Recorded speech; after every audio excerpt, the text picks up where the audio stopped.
ኖላዊት ወይዘሮ ሜላትና በቃሉ ተፋጠጡ። የኔ ጀግና እንደዚህ ነው ቆፍጣኒት ማለት ነው። ያለማንም እንግዲህ እገዛ ራሷ ሜላት ሂዳ በቃሉን አንበረከከችው እላችኋለሁ ማለት ነው። ከዚህ በኋላ በቤተሰብ ብትመጣ ጢም ቢላህን ብዬ ደፋሃለሁ አቶ በቃሉ እጅህንና እግርህን ሰብስበት ተቀመጥ በማለት እንግዲህ ማስጠንቀቂያ ሰጥተዋለች። እሱም ደግሞ እያስፈራራሽ ነው እንዴ ብሎ ሲላት እኔ እያስፈራራው ሳይሆን ማስጠንቀቂያ እንድትጠነቀቅ እየነገርኩህ ነው። እመነኝ በቃሉ ከዚህ በኋላ ወደ ቤቴ ወደ ህይወቴ ብትመጣ ግንባርህን ብዬ እደፋሃለሁ በማለት እንግዲህ አስፈራርታና ዝታበት ተመልሳለች ማለት ነው። ዲማሙ የኔ ጀግና እንደዚህ ነው የሜላት ዘር ሆኖ እንግዲህ ሜላትን አንተን ብሏታል፣ አላሳፈራትም ማለት ነው። በሽጉጥ እንግዲህ ሊመቱት የመጡትን መክቶ ተደብቆ እንግዲህ በቃሉ የላካቸውን ሰዎች ግንባራቸውን ኮቴያቸውን ብሎ መልሷቸዋል ማለት ነው። ምንም ሳይሆን ወደ ሜላት ቤት ሄዶ በጣም ተናዶና ተበሳይቶ እንዴት እንደዚህ ያደርጉኛል በማለት ሰላም ጤና ይስጥልኝ ውድ ቤተሰቦቼ፣ ለቻናል አዲስ ከሆናችሁ ላይክ፣ ሸር፣ ሰብስክራይብ አድርጉ። ዛሬ ይዘንላችሁ የመጣ ነው እንግዲህ ኖላዊቶችን ነው ማለት ነው። እንደተለመደው ወይዘሮ ሜላት ላይ ያለ ነገር በሙሉ እንደምታዩት ነው ማለት ነው። የበቃሉና የወይዘሮ ሜላት ነገር እንደቀጠለ ነው ማለት ነው። የሁለቱ ጉዳይ የቀጠለበት ምክንያት ምንድን ነው? በዚህ የተነሳ ወይዘሮ ሜላት ምን የምታውቀው ነገር የለም ማለት ነው። ታውቃላችሁ፣ አሁን ላይ ደግሞ ጥርጥር አመጣች። ድማሙ ከሰዎች ሊደበድቡኝ ሲሉ አምልጬ ደብድቤ ነው የተመለስኩት ብሎ ሲላት፣ ሜላትም ደግሞ ጥርጣሬ ያመጣኝ ምላሴም ደግሞ ከዚህ በፊት እኔ ልክ እንደ ምላሴ ያርገውህ ነው ሀናንም ደግሞ ናይትልና ወይዘሮ ሜላት ክላሷ እያወራይ ይህን ወሬ ለማንም እንዳትናገሪ እያለች ሜላት ራሷ ተናዳና ተበሳይታ ራሷን እንኳ ማረጋገጥ አልቻለችም ነበር ማለት ነው። እሱን ስታደርግ የነበረው ምንድን ነው? ሀናን እንግዲህ የነገረቻት ነገር ሀንዬ እዚህ ቤት ብዙ ነገሮች ተፈጥረዋል፣ ግን በአሁኑ እንደ አባትሽና ወይም ደግሞ ለሰላም እንዲያትነግሪያቸው እነሱ ሰሙ ማለት ታውቂያለሽ፣ ሁሉንም ነገር ድፍርስ ነው የሚያደርጉት፣ ስለዚህ መናገር የለብንም እያለ ትናገራለች ማለት ነው። ይሄን ያለችበት ምክንያት ምንድን ነው?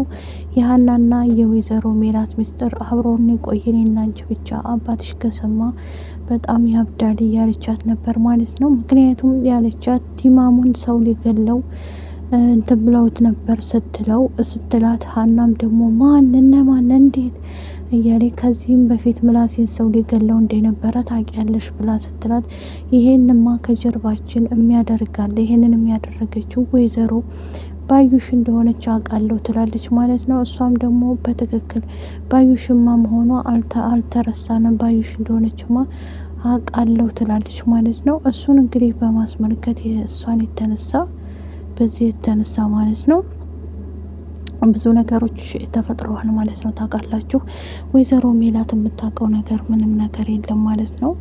ሁሉም ነገር ያበቃል በማለት ከዛ በቃሉ ነው ብላ አልነገረቻትም ለሀና ማለት ነው። ሀና የምታውቀውን ታሪክ ምንም ነገር ስለሌለ አንቺ የማታውቂው ነገር አለ፣ እኔ ነገሮችን እሺ ማን ነው እንደዚህ የሚያደርገው ነገር ብላ ስትላት፣ አሁን አልነግርሽም፣ ነገሮች ግልጽ ሲሆኑልኝ እውነቱን አምጥቼ እነግርሻለሁ በማለት እንግዲህ ወይዘሮ ሜላት ትላታለች። እሷም ደግሞ እሺ በቃ ምንም ችግር የለውም እያለች እየተናገረች እያለ ወይዘሪት እንግዲህ ያሰበችውና ያቀደችውን ይዛ ወይዘሮ ሜላት በቃሉ አለበት ድረስ ሄዳ የኔ ጀግና ማለት ነው ከዚህ በኋላ ቤተሰቤ አጠገብ ብትደርስ ቤተሰቦቼ መካታተልህን ታላቁም ከደፋለሁ ብላ እንግዲህ ሜላት ማን እንደሆነች አሳይሃለሁ ብላ ወይዘሮ ሜላት ማለት ነው እንትን ብላ መታለች ማለት ነው። በቃሉም ደግሞ ማን አባቱ ነው የነገራት እንዴ? እንዴት ሊነግሯት ቻሉ? ማን ነው የሚያቀብላት? እያለ እየተናደደና እየተበሳጨ ራሱን መቆጣጠር አቅቶት ማለት ነው። ምክንያቱም ሜላት እንዴት ትናገረኛለች? መታ ምን አስባ ነው? እንዴት እያለ መፎከር ይጀምራል ማለት ነው። ወይዘሮ ሜላትም ይሄ ቀላል ነገር ነው፣ እውነቴን ነው፣ በቀላሉ አሁን እዚህ ጋር ካገኘሁ ከባድ የሚሆንበት ድጋሜን ቤተሰቤን ተከታትለ ካየሁ በኋላ ነው እያለች ወይዘሮ ሜላት እንግዲህ ትቆጣዋለች ማለት ነው። ሀና አሁን ላይ ብታለቅስም ምንም ብትልም ያው አለች ማለት ነው። ኢዝራ አባቱን ያስጨነቀህንና ያስፈዘዘህን ነገር ለእኔ ንገረኝና ልጋራህ ምንድን ነው እያለ እየነገረው ነበር ማለት ነው። እሱም ደግሞ ሽማግሌዎቹ ከሆነ ለእኔ አታስብ ብሎ ይላል ማለት ነው። ኢዝራ አሁን ላይ ሀናንም ቢፈልግም ግን በጎን በኩል ደግሞ ቤተሰብ አሁን ላይ መታወቅ ይፈልጋሉ ማለት ነው። እነሱ ግን ማስተዋወቅ ገና አልፈለጉም ማለት ነው። ቀስ ብለን እናስተዋውቃለን። አሁን ያለንን ነገር በሙሉ መስራት ማጥናት አለብን። ትምህርታችንን ስንጨርስ ነው የምንጋባው። ያኔ ደግሞ ታውቁታላችሁ እያለ ሀናም ለወይዘሮ አስቱካ ትነግራታለች ማለት ነው። አስቱም ደግሞ ምንም ችግር የለም እንደዛ ከሆነ ሁሉንም ነገር እናያለን ወደፊት እያለች እንግዲህ ሀናም ደግሞ አንገትሽን አላስደፋሽም ቀና አርጌ ነው እምትሄጂው እያለች ለሜላት ትነግራታለች ማለት ነው። ኤላ ከነበረበት ተገኝቶ እንግዲህ አሁን ላይ ደግሞ ከዚህ በኋላ መውጣት አለብኝ ከዚህ ህይወቴ እሷን እያልኩኝ አንደኛ ራሴን ጥዬ፣ ሁለተኛ ደግሞ ምስኪኗ ታማሚዋን እናቴን ሰርቼ ተለውጬ መርዳት እፈልጋለሁ ብሎ ለአሴር ይነግረዋል። አሴርም ደግሞ የምርህን ነው ግን እውነትህን ነው እያለ ይነግረዋል ማለት ነው። እሱም ደግሞ አዎ እውነቴን ነው እንዴት ውሸት አወራለሁ እንዴ እያለ ሲናገርም ቢሆንም ግን በቅርብ ቀን ደግሞ እውነት ልነግር ነው ምልህ ሁሉም ነገር ይስተካከላል።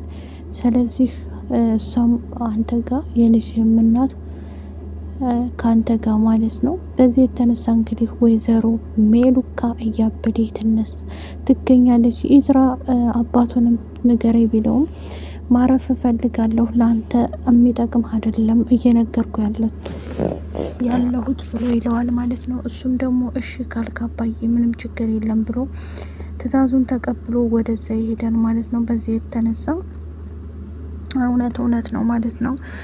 መስፍን አሁን ላይ ያለበት ሁኔታ ታውቁታላችሁ። ይችኛይቱ ላይ በጎን መታለች ማለት ነው። ምላሴን ማወቅ እፈልጋለሁ ይህን እንደዚህ እያደረገ ያለውን ዲማሙ እየፎከረና እየተናደደ እንዴት እንደዚህ ይላል? እንዴት እንዲያረጉኛል? ማናባቱ ነው ግን እኔን የነካው? ማናባቱ ነው እኔን ሊነካና እኔን እንትን ሊል የቻለው? እንዴት ሚደፍሩኝ ነው እያለ እንግዲህ እየተናደደ እየተበሳጨ ይገኛል ማለት ነው። በቃሉ እንግዲህ ያው ታውቃላችሁ ሜላትን ለማስገደል እና ሜላትን ፍጠን ብሎ ልቧን ለመስበር ተነስቶ መጥቷል ማለት ነው። በዚህ የተነሳ እንግዲህ በቅርብ ቀን እውነት ነው እውነቱ እንደሚወጣ ተስፋ አለኝ ማለት ነው። ወይዘሮ ሜላት እንግዲህ ቆፍጠን ብላ ሄዳ ልኩን ነግረው መታለች። ኤላ ግን አሳዘነኝ ማለት ነው። አሴርም ደግሞ አብሮት ነበረ። ግን እውነትህን ነው ወይ እንደዚህ ያልከው ነገር በሙሉ እውነት ነው ወይ? ከዚህ በኋላ ምንም ነገር ማድረግ አትችልም እንዴ? እናም ደግሞ ወደ ደሴ መሄድ አለበት ሲለው ደሴ እንኳ አልሄድም እዚሁ ሁኜ ሰርቼ መለወጥ ነው የምፈልገው። ስለዚህ ከዚህ በኋላ ራሴን አልጎዳም እያለ ይለዋል ማለት ነው። እሱም ደግሞ ወይዘሮ ሜላት እኮ የሀና እናት ስራ ያመቻቹልሃል ብትነግራቸው ግን ምንም ችግር የለም እያለ አሴርም ሲለው የሀና እናት ለእኔ ምን ታደርግልኛለች? ልጅቱን ነበር በጭራሽ ደግሞ እሷን እያየሁኝ እኔ መቃጠል አለብኝ ማለት ነው እያለ ይናገራል ማለት ነው። በዚህ ሰዓት ላይ እንግዲህ ታውቃላችሁ ሁላችሁም ኢዝራ በጣም ምስኪን፣ ኢዝራ ስላችሁ ኤላ ማለት ነው። ሶሪ ኤላ እንግዲህ ምስኪንና አስተዋይ ልጅ ነው ማለት ነው። በጣም ከባድ ችግር ውስጥ ተፈጥሮባቸው እሱና እሱ የሁለቱ ጉዳይ ቢቀጥልም ቀጣይ ላይ ደግሞ እንደሚስተካከል ተስፋ አደርግላቸዋለሁ ማለት ነው።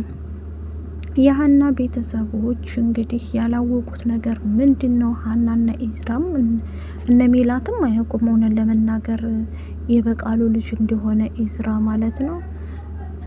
እነሱም ደግሞ እንደዚሁ አያውቁም ማለት ነው። በዚህ የተነሳ እንግዲህ ወይዘሮ ሜላትም ማስተካከል ትፈልጋለች። ግን የምትፈልገው ልጇን በወግ በማረግ መደገስ ድራ ኩላ ከቤቷ እንድትወጣ ትፈልጋለች ማለት ነው። ግን እሳ በቅድሚያ ልጁ ማን ነው ምንድን ነው ማወቅ አለብን እያለች ነበረ። ሀናም ደግሞ አሁን ላይ ላስተዋወቃችሁ አልችልም እያለች ነው። እንግዲህ መልሱን ለእናንተ ማለት ነው። እንደዚህ ያለችበት ምክንያት ከባድ ችግር ውስጥ ነው። ስለዚህ ምንም ማድረግ አይቻልም። ለቻናል አዲስ ከሆናችሁ ላይክ፣ ሰብስክራይብ አድርጉ። ባባይ